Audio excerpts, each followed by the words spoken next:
We stand here today at a critical juncture in our nation's history. This Shanti bill is before this House, has the government speaking grandly of harnessing the immense energy released by splitting the atom. Yet it seems to have failed to expend even a fraction of that energy in drafting a bill that is coherent, rigorous, and not full of loopholes. This is full of loopholes. Where the late Pandit Nehruji had laid the foundations for our nuclear program, and Dr. Manmohan Singh ji carried the Indo-US nuclear deal of 2008 across the last mile and lifted India out of isolation into an era of strategic confidence in nuclear power, this bill now confronts us with a disappointing reversal, as a vision that once expanded horizons gives way to ambiguity, deepens uncertainty as to whether and where India's nuclear power framework is really headed. I have high regard for the Honourable Minister who is here today, but there are serious errors and omissions that other speakers have already pointed out. We have mastered nuclear fusion and fission, but not apparently legislative precision. The Shanti Bill is a milestone, Mr. Minister, but for the wrong reasons.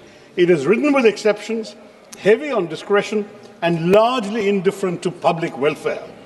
I am not sure, Mr. Chairman, whether it is a nuclear bill or an unclear bill. Now, before I outline my concerns, I must candidly state that the bill in its current form contains such fundamental structural flaws, as colleagues have pointed out, that it requires comprehensive reworking rather than cosmetic amendments. Ideally, it should have been referred to a committee, a standing committee or a joint parliamentary committee for further consideration. But if we are going to discuss it today, sir, let me enumerate my critical concerns. The very preamble of the bill, which I have here, characterizes nuclear energy as a, quote, clean and abundant source for electricity and hydrogen production. No quarrel there, and I'm not against nuclear energy myself. But this language is dangerously misleading because it completely neglects the serious, massive and irreversible risks from radioactive leaks, long-lived nuclear waste that remains hazardous for millennia, and, of course, the potential for catastrophic accidents. Moreover, India's usable uranium reserves are finite. While we do possess significant thorium-232, including in my own state of Kerala, and those are significant reserves, and we should work on them, nonetheless, thorium-based reactors remain decades away from significant deployment. The full life cycle of nuclear fuel, from mining to waste disposal, is neither clean nor sustainable. We must be honest with the people of India about what we are asking them to accept. Now, sir, Section 3(1)(c) and E provide that any other company or any person explicitly permitted by the central government is eligible to apply for a license to set up and run nuclear facilities. This effectively amounts to a blanket opening up of the entire nuclear energy sector, from mining to waste management, and this will open it up to a wide range of private actors with indeterminable and indeterminate qualifications. More troubling still, the bill allows for a single composite license for multiple activities across the nuclear fuel cycle. This means one entity could control mining, fuel fabrication, reactor operation, and waste handling. Such concentration of control in any single operator or corporate group heightens systemic risk exponentially rather than containing that risk.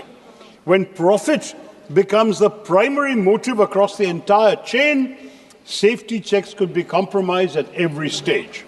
Such blanket opening up is potentially dangerous, and giving operational control of fissile and other highly radioactive substances to private entities driven by quarterly earnings reports and the bottom line of profit, I'm afraid significantly increases the possibility of nuclear incidents and accidents.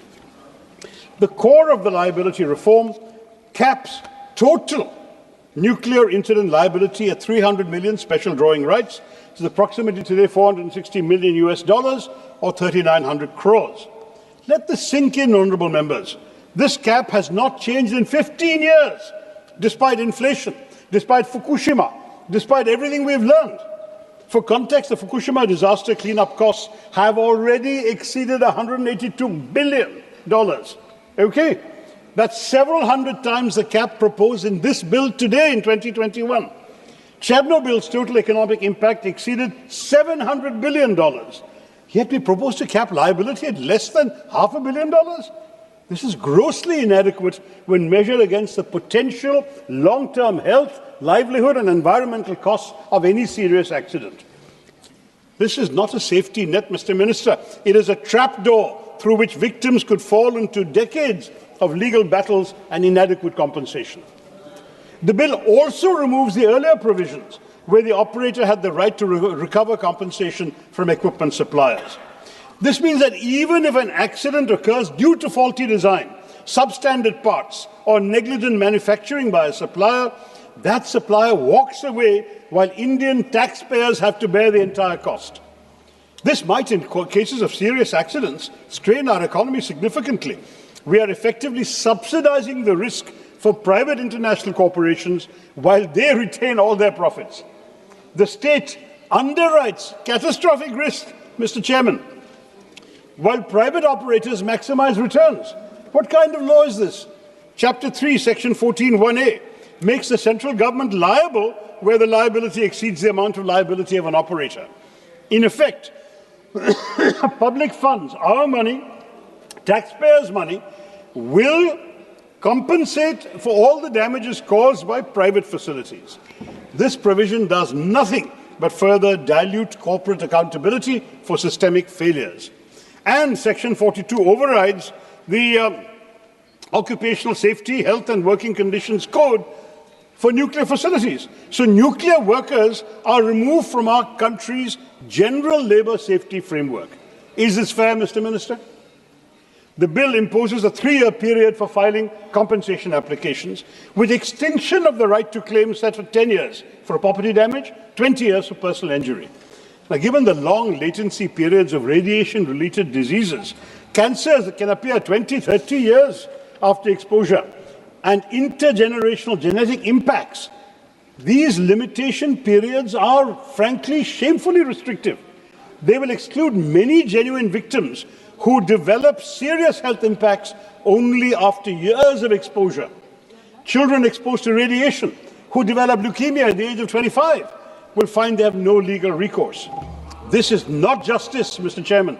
This is a statute of limitations designed to limit liability, not to compensate victims.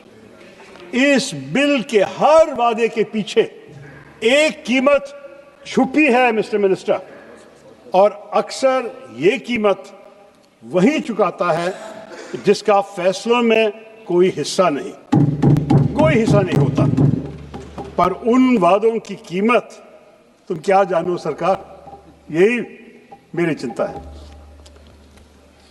Here perhaps is the most egregious provision of all. Negligence by an operator or person is recognized as a cognizable offence, but only a person duly authorized by the central government or the Atomic Energy Regulatory Board can file a complaint. Let me stress this, sir. This means that if a nuclear facility operator is criminally negligent, affected communities cannot file a complaint. Civil society organizations cannot file a complaint. Even state governments cannot directly initiate criminal proceedings against the operator. This effectively excludes those most affected from seeking justice and concentrates gatekeeping power with the very institutions that have failed in prior oversight. By limiting judicial recourse and routing both civil and criminal actions. No, sir, I'm barely halfway through. You have taken 10 minutes. No, sir, I have been given enough time. You give me 5 minutes more. And criminal actions through central authorities, the bill restricts victims' access to ordinary courts and their fundamental right to seek effective remedies.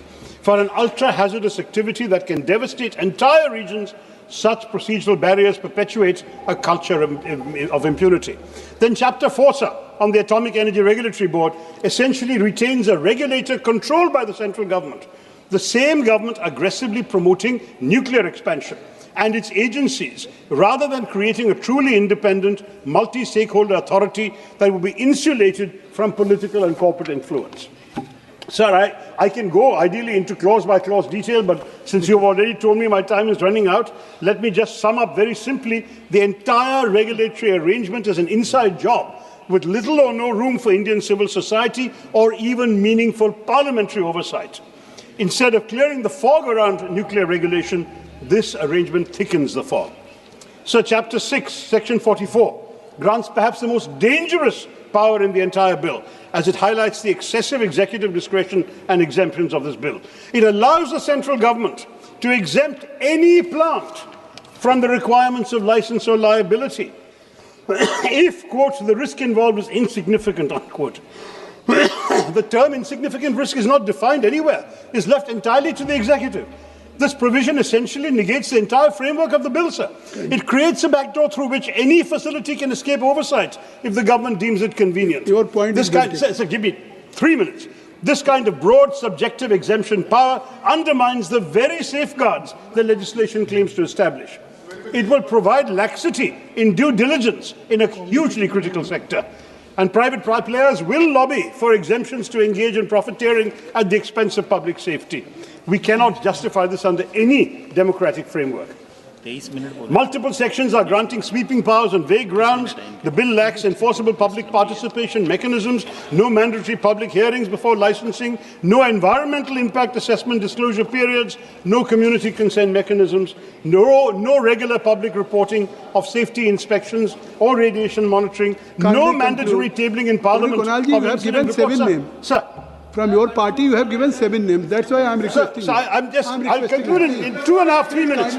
Sir, मैं जो detail बोल रहा हूँ sir सब कुछ जानना चाहिए ये तो रिकॉर्ड में आना चाहिए sir But 7 and finally sir, no mandatory tabling in Parliament of incident reports, internal or independent inquiry findings and periodic safety reviews.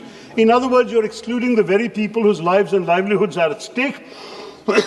And the past controversies referred to by other speakers at Jaitapur, Kuramkolam, Gorakhpur demonstrate what happens when communities feel excluded from decisions affecting their safety. This bill risks repeating those conflicts, undermining capacity expansion targets through local resistance and litigation. 2 more points, sir. Section 34B requires licenses, 35B, I beg your pardon, reserves spent fuel management for the central government, but again provides minimal implementation detail. When multiple private operators are generating significant spent fuel, unclear protocols will create operational uncertainty.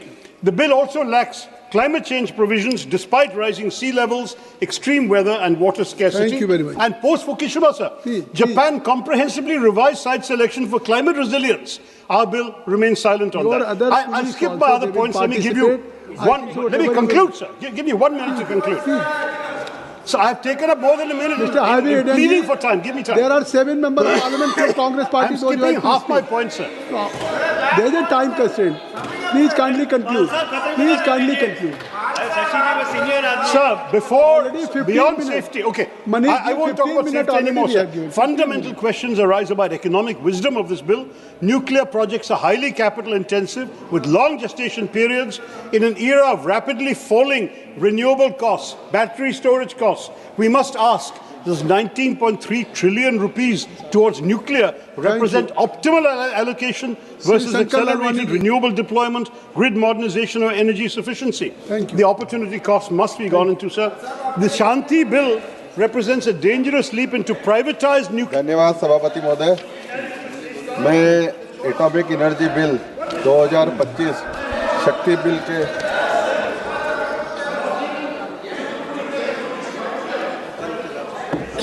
We cannot allow the pursuit of capital to override the non-negotiable requirements of public safety, environmental protection and victim justice. The name Shanti means peace, sustainability. Let us ensure that this name is not a cruel irony in the aftermath of a preventable disaster. I think so. The promise of transforming India ought not to conflate the risk of scarring India.